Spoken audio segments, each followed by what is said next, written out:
Hey guys, my name's Amani Simpson. I'm a social entrepreneur and youth activist. Welcome to another great short set session with Apprentice Nation.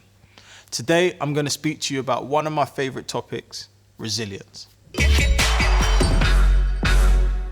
Resilience is the inner strength and reserves that enables us to endure in tough times. But more than that, it's the magic that enables us to recover, heal, and become better people. In other words, it's that human quality which enables us to thrive and flourish and is a useful trait for us to have in all aspects of our lives. Many employers look for resilience when hiring.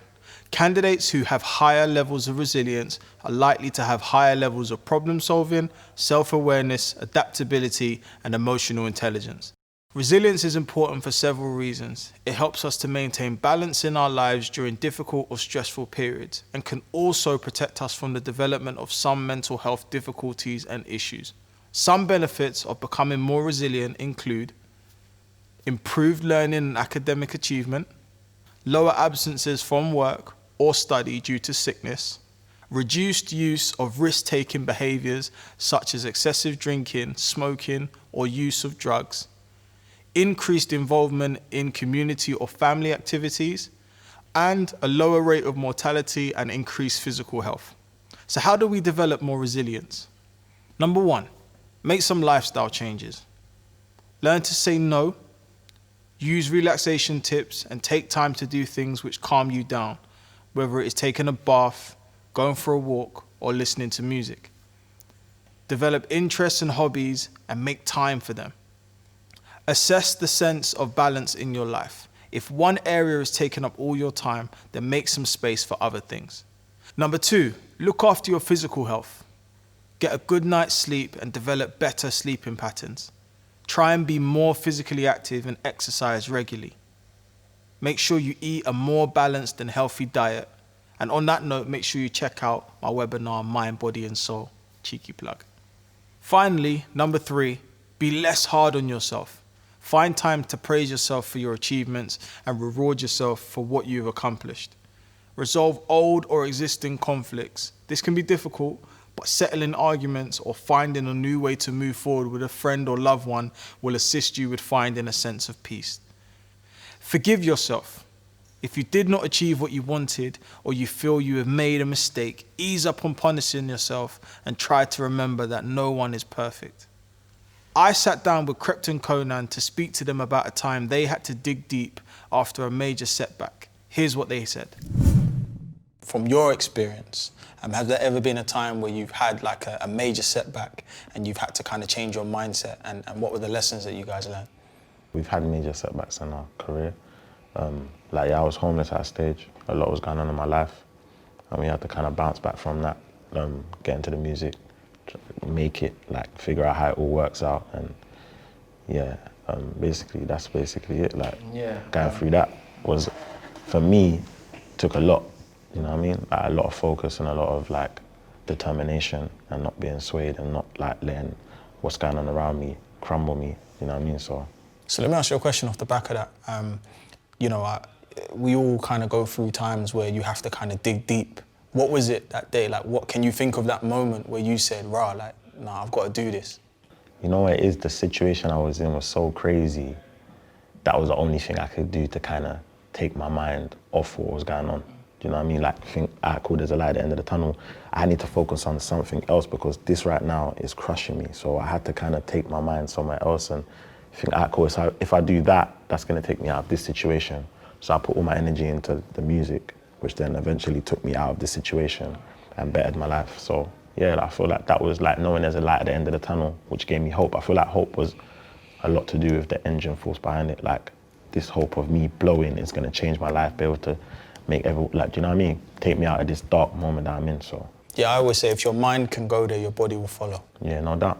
I'd say even off the back of that, coming into the music industry, we had a lot of setbacks in terms of doubters. People said, when we're trying to get on radio, said, nah, they need to add a girl to make a band, and then, maybe we'll consider playing them, or, they should consider doing presenting or comedy or, not the mute.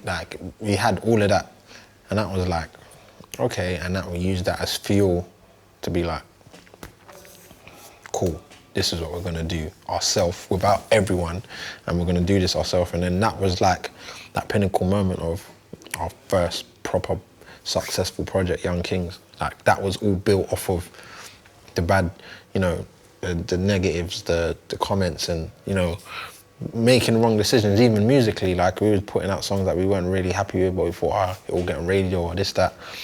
So it took us to make those bad decisions to be like, no, this is what we're gonna do. Yeah, and it was like an epiphany. Yeah, no, this is what we're gonna do. And then that's what worked. Do you know what I mean? So, yeah, off the back of just that moment where we was like, yeah, we're gonna take this seriously. It took those bad decisions.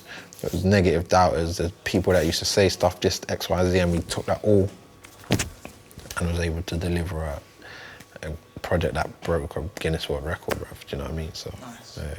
Thank you for sharing that. No doubt, bro.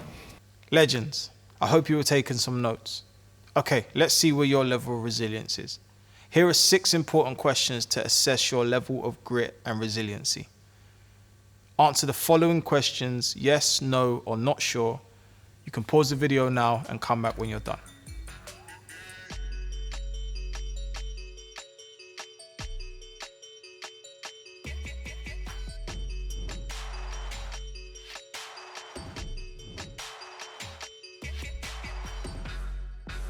The answers to your score are personal.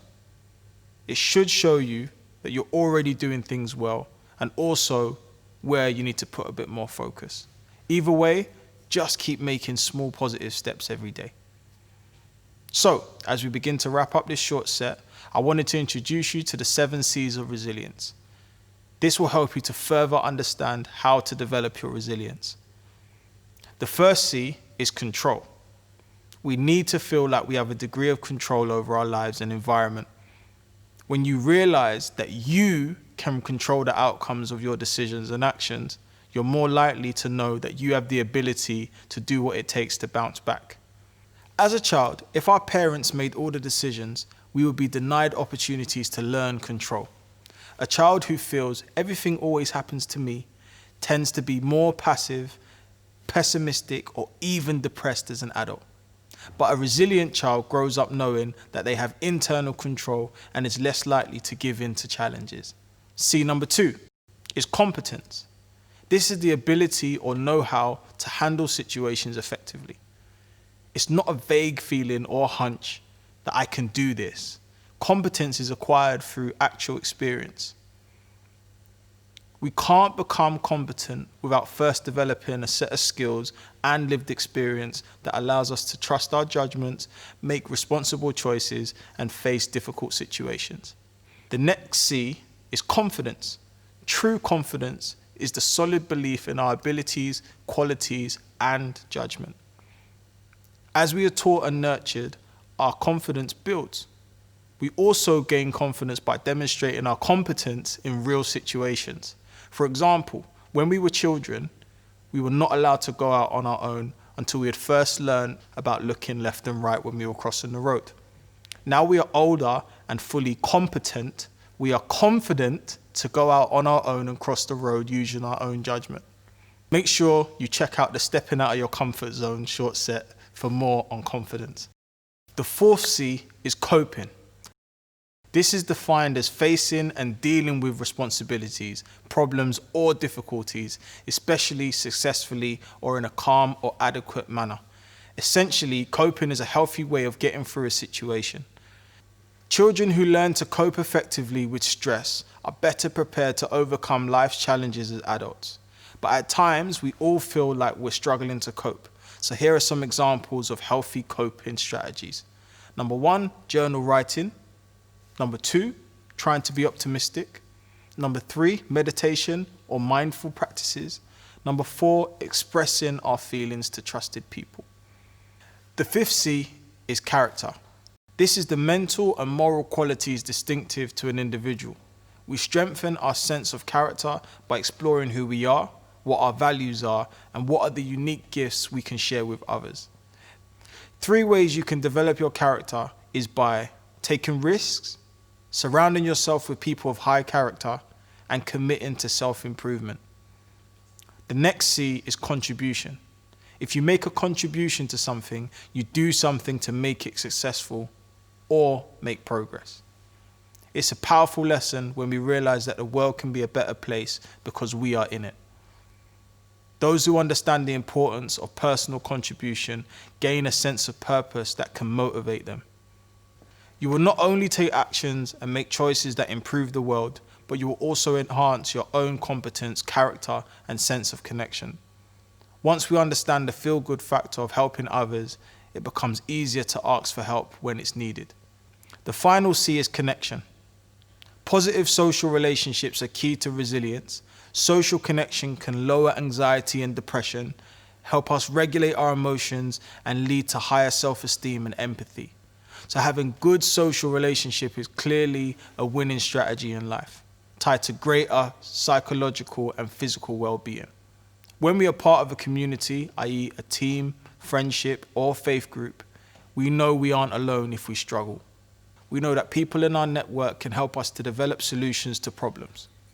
So as we close, I wanted to quote one of the most resilient people in history, Nelson Mandela.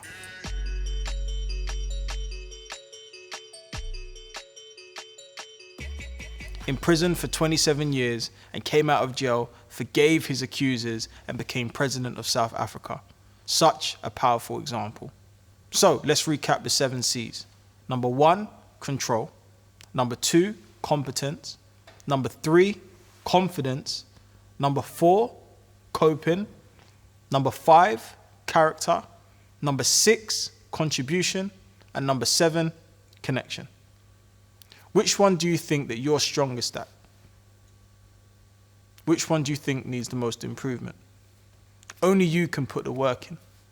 Make sure you check out the rest of the short sets and webinars on the Apprentice Nation Training Hub. There's lots of great topics for you to dive into, like unlocking tension and stepping out of your comfort zone. Thank you for joining me. My name's Amani Simpson. Until next time, dig deep, you've got this.